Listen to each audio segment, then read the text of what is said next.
menjadi yang terbaik terus dan yang tercepat.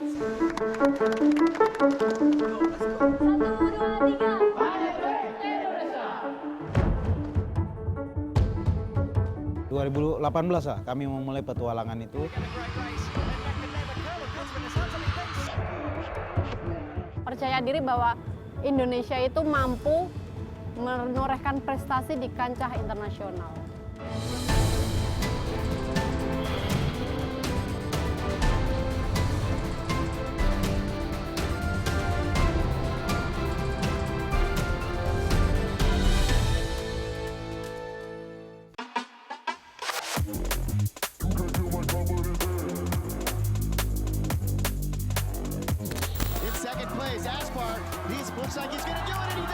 Kabar bahagia datang dari atlet Indonesia. Atlet panjat tebing Alfian Muhammad Fadri jadi juara dunia di Chamonix, Prancis. Sebagai jurnalis, saya mencatat dalam 4 tahun terakhir sejak 2018 hingga tahun 2022, pemberitaan media tentang cabang olahraga panjat tebing memang cukup masif. Mayoritas berita-berita tersebut adalah bukan tentang sensasi, apalagi kontroversi, melainkan prestasi dari para atletnya yang nyaris tanpa jeda.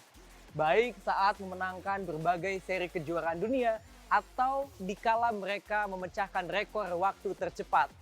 Ini menunjukkan bahwa generasi Aspar Jailolo dan adik-adiknya di Pelatnas dalam 4 tahun terakhir begitu dikdaya dan mendominasi, terutama di nomor speed yang saat ini sudah menjadi cabang olahraga unggulan di Indonesia.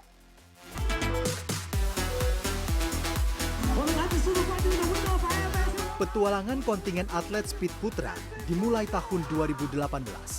Pemanjat dari Desa Wani 1, Kabupaten Donggala, Sulawesi Selatan, Aspar Jailolo merengkuh titel juara di International Federation of Sport Climbing World Cup yang digelar di Wujiang, China, 21 Oktober 2018.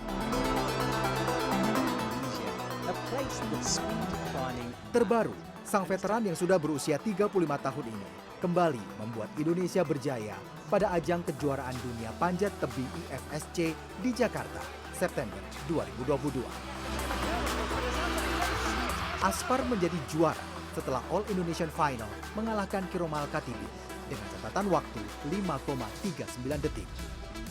Gelar kali itu spesial untuk Aspar. Lebih dari setahun pemanjat eksentrik ini absen akibat cedera putus tendon jari tengah jelang kualifikasi Olimpiade Tokyo 2020 lalu. Pasti berat sekali karena untuk kembali ke performa tertinggi lagi itu butuhkan waktu 2 tahun, luar biasa pokoknya. Pemulihan sambil latihan. 1 tahun kau bisa 5 detik, oke? Saya bilang oke, bisa. Saya ambil tantangan itu. Dan akhirnya di latihan bisa tuh? Ya, di akhirnya latihan setelah 1 tahun bersama teman-teman yang luar biasa, anak muda ya. Akhirnya bisa mengejar, memperkecil catatan waktu. Yang pasti senang sekali karena bisa kembali lagi ke podium tertinggi. Karir Aspar Jailolo tidak dimulai dari usia muda. Saat duduk di semester akhir bangku kuliah, ia merantau ke ibu kota untuk menggapai mimpinya di dunia panjat tebing. Ia memulainya sebagai lawan tanding para atlet profesional di Peladda DKI sejak tahun 2012. Meski demikian, Aspar Jailolo berhasil menyalip para atlet lapis utama hingga mengumpulkan berbagai trofi di tingkat nasional dan internasional. Kisah juara Aspar Jailolo menjadi inspirasi bagi para juniornya di nomor speed putra seperti Alfian Fajri, Fredrik Leonardo, Kiromal Katibi, dan Rahmat Adi Mulyono. Di tahun 2019, atlet asal Solo, Jawa Tengah Alfian Fajri meneruskan tradisi juara setelah menjadi yang terbaik pada seri ketiga di China. Alfian kembali menjadi nomor 1 pada seri kejuaraan dunia ke-8 tahun 2019 di Chamonix, Prancis.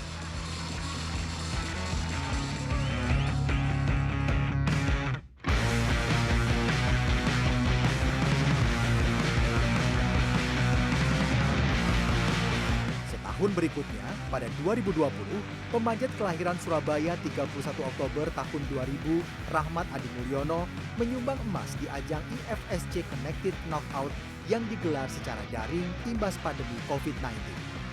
Adi mengalahkan pemanjat Italia Gianluca Zuda dengan catatan waktu 5,770 detik.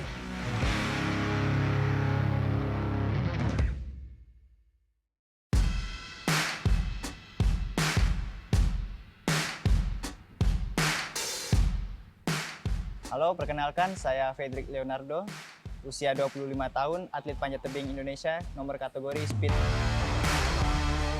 Dari beberapa prestasi yang saya raih, yang paling berkesan dan paling memberikan motivasi kuat saya untuk terus berlatih ada di event IFSC World Cup di Salt Lake City waktu itu tahun 2020. Saya memecahkan rekor sekaligus meraih medali emas. Saat itu memegang rekor dari Iran, itu beberapa tahun dia memegang rekor. Kalau tidak salah saya 4 tahun rekor dipegang oleh atlet Iran Reza Ali Porsena, dan alhamdulillah waktu itu Indonesia yang memecahkan rekor dengan waktu 5:20 detik. Di tahun yang sama, pria kelahiran tahun 1997 ini juga merebut emas di seri kejuaraan dunia yang digelar di Villars, Swiss. Sementara 2022 jadi ajang pembuktian seorang Kiromal Khatibin. 6 kali rekor waktu tercepat di dunia ia catatkan pada nomor Speed World Record. Rekor itu ia bukukan 1 kali di tahun 2021 dan 5 rekor lainnya di tahun 2022.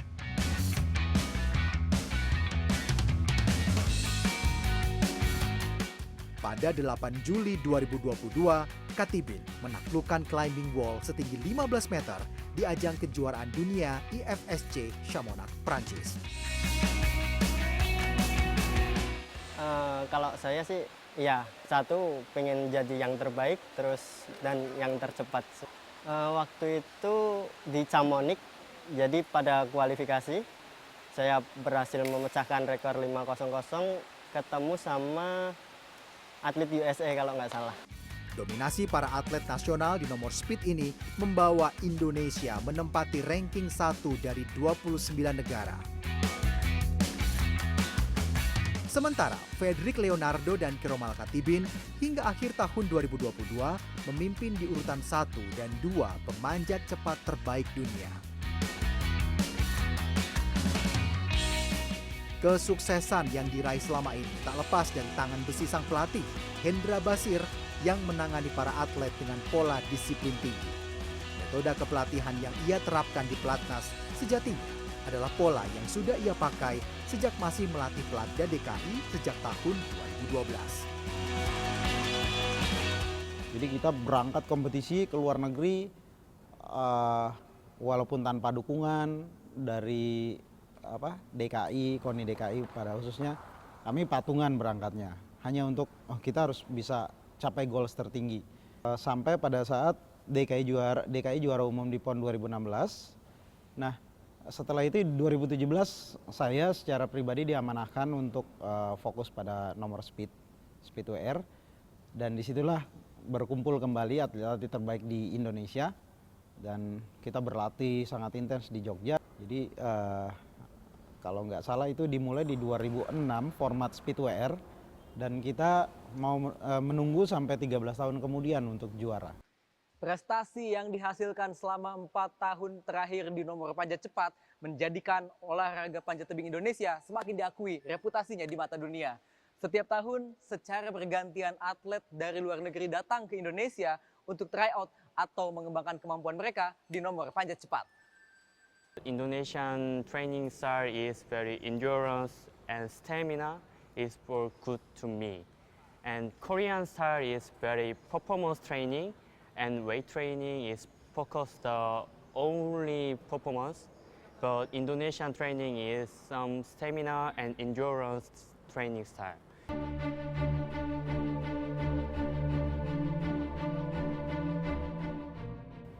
Mbak Aris sama Mbak Fitri.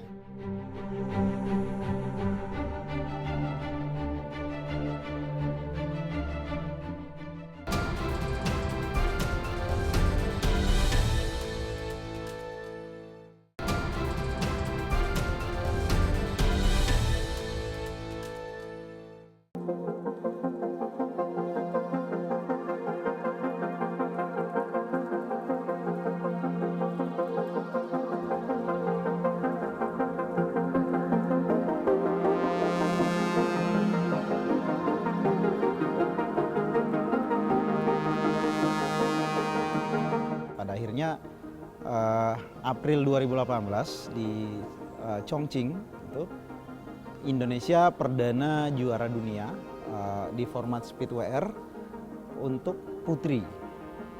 Si Aris Susanti orang pertama yang mengibarkan merah putih itu setelah penantian 13 tahun sejak format ini dipertandingkan.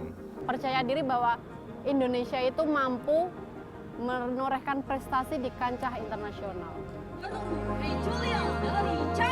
Ucapan Aris bukan isapan jempol belaka. Putri seorang pekerja migran ini membuktikan dirinya adalah pemanjat cepat terbaik di Asia saat itu pada ajang Asian Games 2018 di Palembang.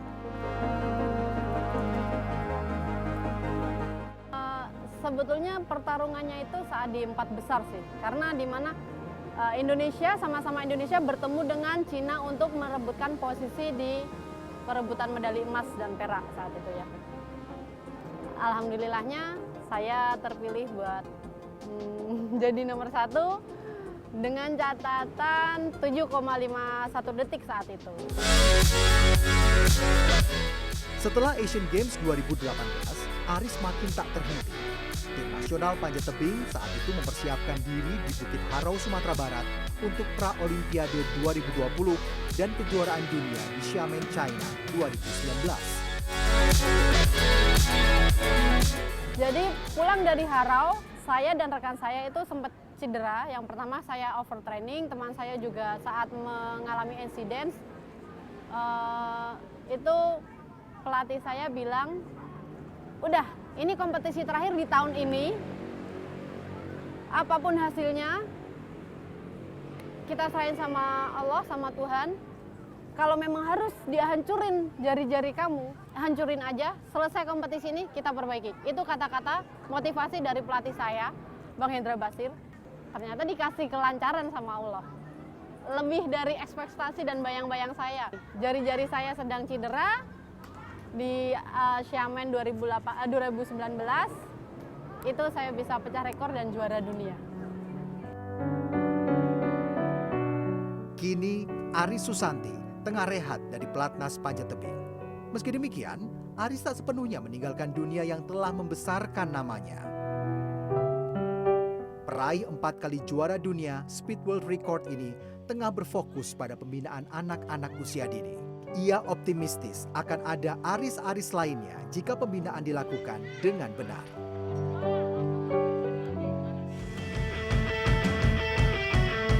Salah satu potensi yang sudah terlihat adalah Desak Made Rita Kusumadewi. Atlet asal Singaraja, Bali ini menekuni panjat tebing di nomor speed sejak kelas 2 sekolah dasar.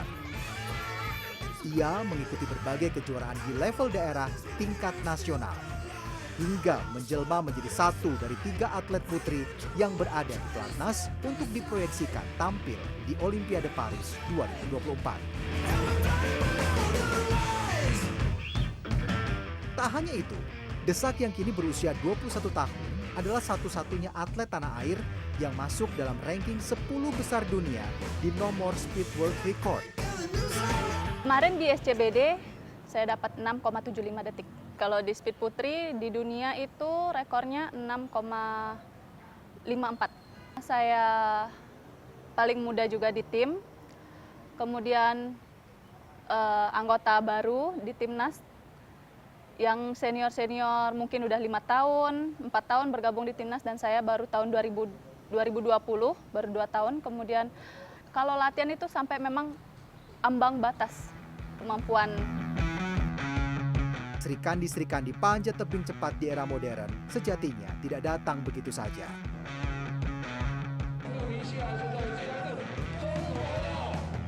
Di tahun 90-an hingga awal tahun 2000, ada Spider Woman Indonesia lainnya yang malang melintang di berbagai kejuaraan internasional.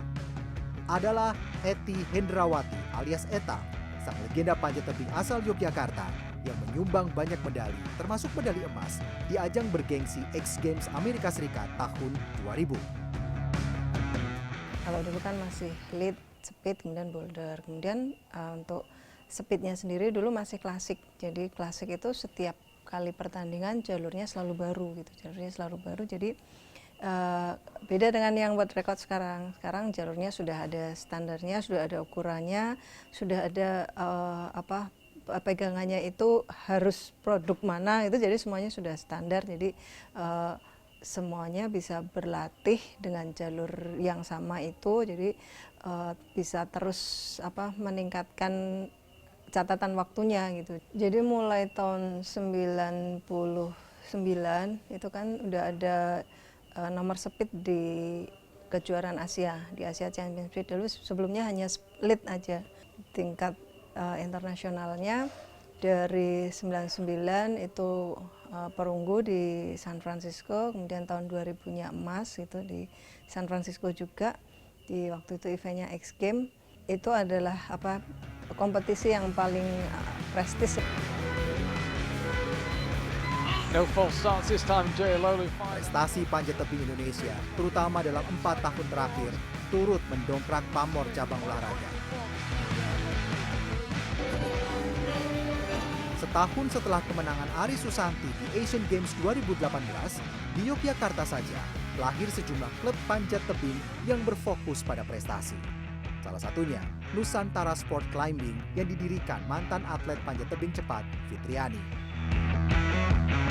Pas dengan gelaran Asian Games dan itu membuat animo masyarakat terhadap panjat tebing, minat masyarakat itu tinggi. Kemudian atas dasar itu saya mendirikan Nusantara Sport Climbing, dan di situ juga alasannya karena pengen banget punya anak didik seperti pelatih saya di Pelatnas dulu. Pengen punya anak didik yang dari kecil kita pegang, kemudian sampai nanti besar dan mengharumkan Indonesia. Gitu. Sekarang aktif 50-60 orang. Dan di situ sudah banyak yang alhamdulillah berprestasi tingkat nasional, tingkat daerah, dan sekarang beberapa akan mewakili DIY dalam Kejurnas kelompok umur. Atlet-atlet nasional yang telah menelurkan banyak trofi menjadi inspirasi anak-anak di Nusantara Climbing Club. Karena dari kecil udah suka panjat-panjat. Cita-citanya jadi atlet yang berhasil dan baik. Nama saya Satria Bumi Mahardika, kelas 7 SMP. Umurnya 13 tahun.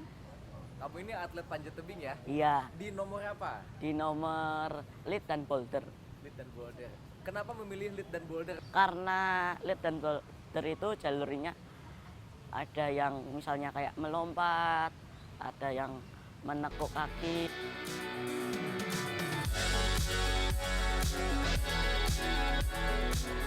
Pastinya lolos kualifikasi Olimpiade dan pemecah rekor dunia untuk putri. Menguasai panggung juara Olimpiade Paris 2024.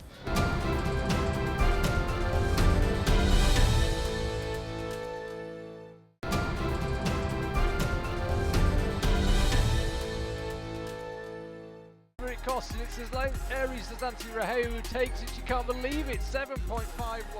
Untuk mencetak atlet-atlet berprestasi itu memakai 3 pendekatan, jangka pendek, jangka menengah, dan jangka panjang. Jangka pendek tentunya kita memberikan pelatihan secara maksimum. Jadi para atlet kita memang fokus hanya berlatih. Tugas mereka hanya berlatih, lalu kemudian kita ikutkan kejuaraan luar negeri sebanyak mungkin. Jadi exposure-nya, lalu kemudian mereka kenal lawan-lawannya gitu ya. Lalu yang kedua, untuk jangka menengah yang kita lakukan adalah kita mencoba untuk mencari bibit-bibit baru.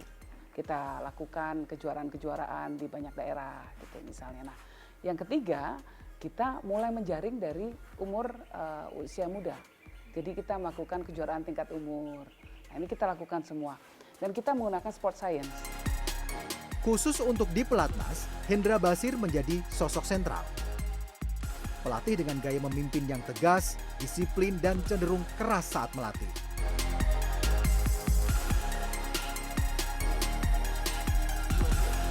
Latihan menjadi medan perang bagi para pemanjat, sekaligus tempat untuk terus melewati batas kemampuan mereka. Fisik dan mental para atlet benar-benar ditempa di bawah komando Hendra Basir. Meski demikian, ia selalu mendapat respek besar dari para atlet karena juga dapat berperan sebagai teman sekaligus ayah bagi mereka. Tak heran, Setiap tahun, para pemanjat pelatnas secara bergantian menyumbangkan medali untuk Indonesia. Prestasi atlet-atlet Indonesia di nomor speed world record memang tidak perlu diragukan lagi. Namun hal yang sama tidak terlihat di disiplin panjat tebing yang lain seperti nomor lead ataupun juga nomor boulder dengan tingkat kerumitan yang sangat kompleks seperti ini. Ini memunculkan pertanyaan, apakah itu yang menjadi alasan nomor speed lebih unggul dibandingkan dengan nomor lead ataupun juga boulder? Sejumlah kalangan menyebut hal tersebut tidak terjadi karena satu faktor saja. Di antaranya ada faktor infrastruktur boulder yang sangat mahal hingga adanya aspek lain seperti faktor sosio dan juga kultural. Di dunia ini ada 20-30 produsen pembuat volume, holds, makros yang mendapatkan sertifikasi dan sedihnya Indonesia tidak ada dalam salah satu produsen itu. Mau nggak mau kalau kita mau bersaing kita harus mendatangkan dan harganya tidak murah. Satu biji pun harganya bisa jutaan sampai puluhan juta kalau kita mau datangkan. Dan sementara yang kita butuhkan adalah ribuan pegangan itu. Dan paling parahnya setiap tahun itu update. Jadi kita sudah belanja ini, waktu itu kita belanja di Asian Games ribuan pegangan. Sekarang 2021 sudah banyak pegangan yang baru. Otomatis kita harus belanja lagi, belum impornya dan segala macam, harganya pasti besar biayanya. Cali Setiawan, mantan pelatih kepala tim nasional panjat tebing Indonesia, sekaligus peraih gelar Doctoral Sport and Exercise Science dari University of Northern Colorado, punya pandangan lain. Dosen sosiologi olahraga di Universitas Negeri Yogyakarta ini menilai, pada faktanya Indonesia memang lebih unggul di olahraga yang mengandalkan kekuatan fisik dibandingkan cabang lain yang turut mengutamakan intelijensia, keliaran imajinasi, daya pikir kritis, dan kreativitas. Disiplin untuk speed ini cenderung berkembang di negara-negara bekas diktator atau negara komunis gitu. Ada Cina, kemudian ada Rusia, Polandia, Ukraina, Iran yang pernah memiliki kejayaan ini, termasuk di kita. Kita memiliki kepemimpinan diktatorship selama 30 tahun dan itu bagaimanapun membentuk bagaimana kita bermasyarakat, masyarakat ini diorganisir secara kultural gitu ya. Dan itu memungkinkan atau menjadi ingredient yang unik di dalam pembinaan speed gitu, di mana ada pelatih yang cenderung dalam tanda petik tegas, diktatorship ya, memiliki kepemimpinan top down yang keras, yang kuat, dengan anak-anak latih yang mau dibegitukan gitu. Ya, jadi anak-anak latih yang harus mengikuti instruksi pelatih dengan menurut, jadi obedience gitu sangat dibutuhkan di dalam proses ini gitu. Jadi ini keunikan yang aku pikir susah ditemui di negara-negara yang memang tidak memiliki tradisi dan kultur diktator paternalistik yang kuat. Meski demikian, federasi tidak pasrah begitu saja untuk mengejar ketertinggalan di nomor lead and boulder.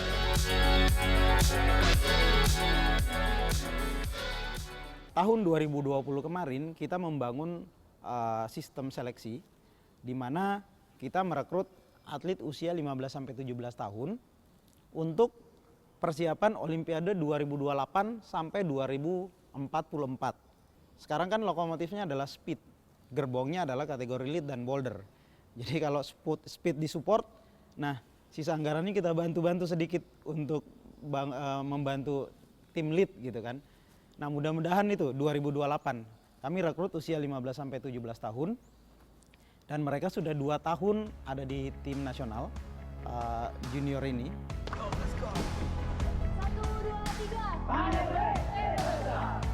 Prestasi gemilang di nomor speed world record membuat Kementerian Pemuda dan Olahraga memasukkan cabang olahraga panjat tebing ke dalam Desain Besar Olahraga Nasional (DBON).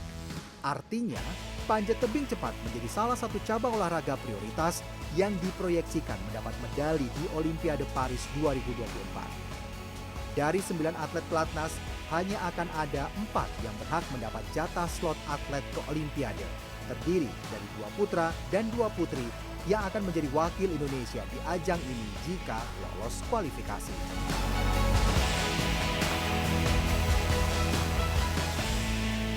Saya pengen dapat medali emas di Olimpiade Paris 2024. Menguasai panggung juara Olimpiade Paris 2024 dan pemecah rekor dunia untuk putri.